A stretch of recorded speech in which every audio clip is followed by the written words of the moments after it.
Hey guys, welcome to the Bourbon College Podcast. I'm Austin, and today I'm reviewing Whistle Pig Rye.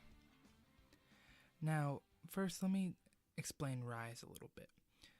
Ryes are made up of at least 51% rye, just like a bourbon is 51% corn at minimum. They have similar rules that go along with them as bourbon does. To be an American rye, it obviously has to be made in America, although rye is not American only. Only bourbon has that distinction, and American whiskey. But ryes are very interesting. They used to be, before Prohibition, they were the main whiskey in America. It wasn't until after Prohibition that bourbon took that place. But ryes were originated from more up north of the country, where rye was the dominant grain grown, and so it was a simple choice for what to make whiskey with. And it wasn't until, like I said, after Prohibition during Prohibition, that people in Kentucky decided to make whiskey with their most common crop, which is corn. Now, there was obviously bourbon before Prohibition, but it didn't come into the forefront until after. Most cocktails, if you look at older cocktails, the original cocktails, like the Old Fashioned, the Sazerac, things like that, they're all originally made with rye whiskey because that's what was popular, and also that's what stands out in the drink a little bit more. So rye has a long history in America. Like I said, it's the original American whiskey.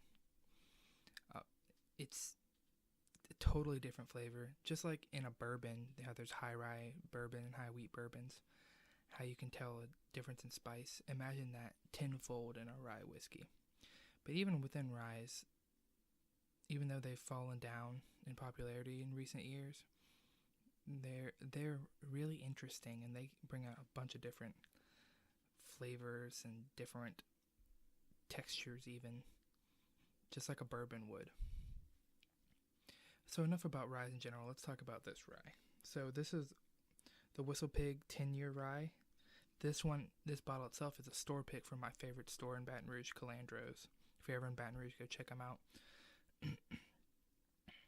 This single barrel pick is actually a 13-year-old barrel. So this whiskey, although it's on the label age stated at 10 years, it is actually aged 13 years.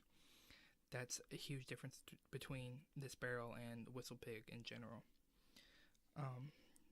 It is a rye whiskey, as I said. It is a 59.9 ABV, which is also different from the usual Whistle Pig 10-year rye. Again, this is a single barrel, not proof down, so it's hot. Now it's again usually aged 10 years, but this one is aged 13. Its mash bill is 100% rye. Now that's rare to see even within the category of ryes. It doesn't have anything else in it.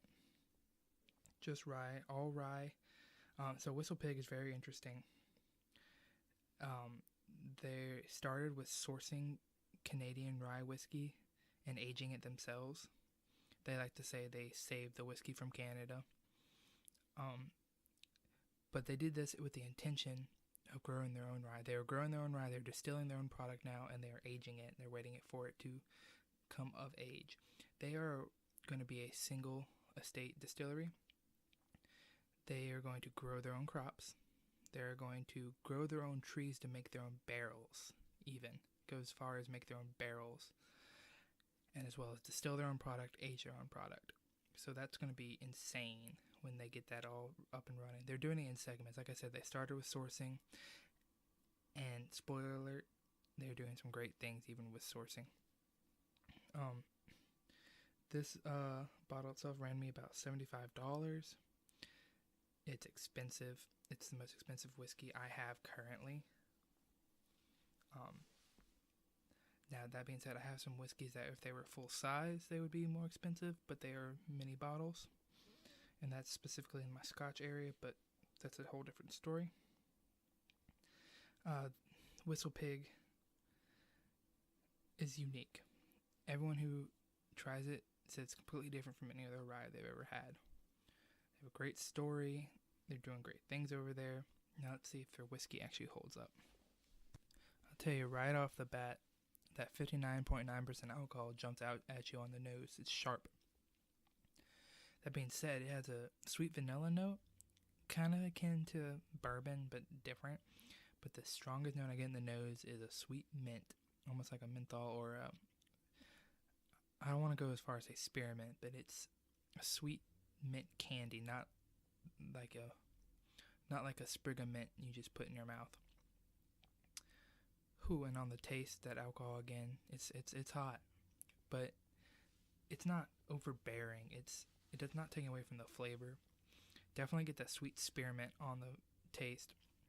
Very sweet spearmint. If you like spearmint, this is awesome. If not, I don't know, get a little eucalyptus sensation, which is common with rye. Definitely the rye bread, rye spice. If you ever had a slice of rye bread, you know what I'm talking about here. It's unique. It's not spicy, but it has a spice kick, almost like a little bit of pepper.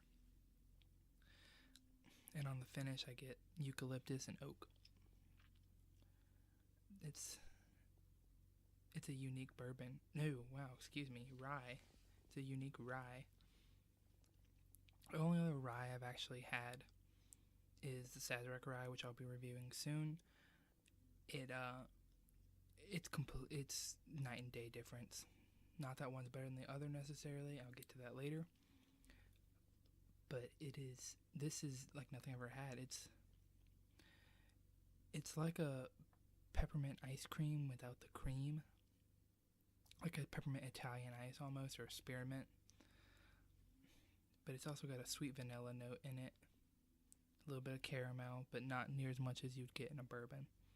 You can't really hardly compare this to a bourbon. Some ryes are pretty close to bourbons in flavor. This one is not at all. It is completely unique. I would say it's definitely a keep, except for the fact that Calandros is sold out of this barrel. So I can't keep it. I will keep a Whistle Pig in my collection. I want to try Whistle Pig, the original. Might even do a whole nother review on it. Because, again, this is a store pick, and it is very unique, even for Whistle Pig.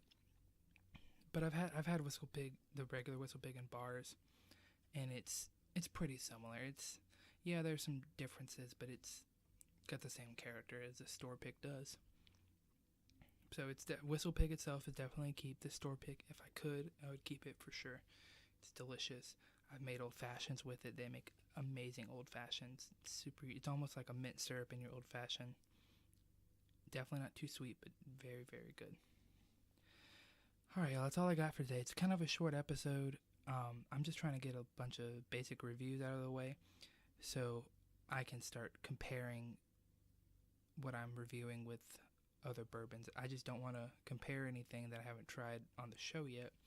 So I'm trying to get a good base of bourbons and ryes and even possibly some scotches and Irishes out of the way so I can go back and compare and contrast and give you better tasting notes and better comparisons.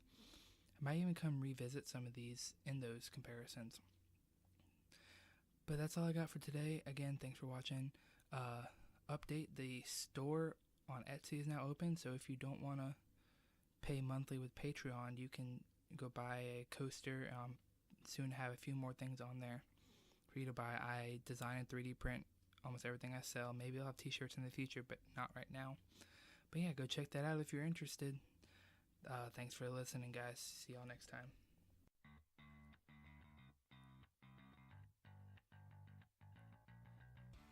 Hey guys, thanks for listening to the Bourbon in College podcast.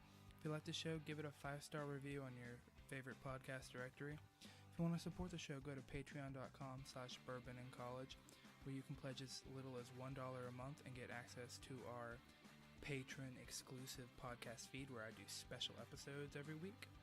If you pledge $5 a month, you will get a 3D printed custom Bourbon in College coaster and Glencairn top. And if you pledge $20 a month, you get to be interviewed on the podcast. Find me on Instagram at bourbon_n_college. I'm also on Facebook and Twitter. Just search Bourbon in College. Go to bourbonincollege.com to see where you can find me. All the podcast channels are there. My YouTube channel is on there. All my social media. The Patreon page. So that's your one-stop shop for everything. Thanks for listening, everybody. See you next time.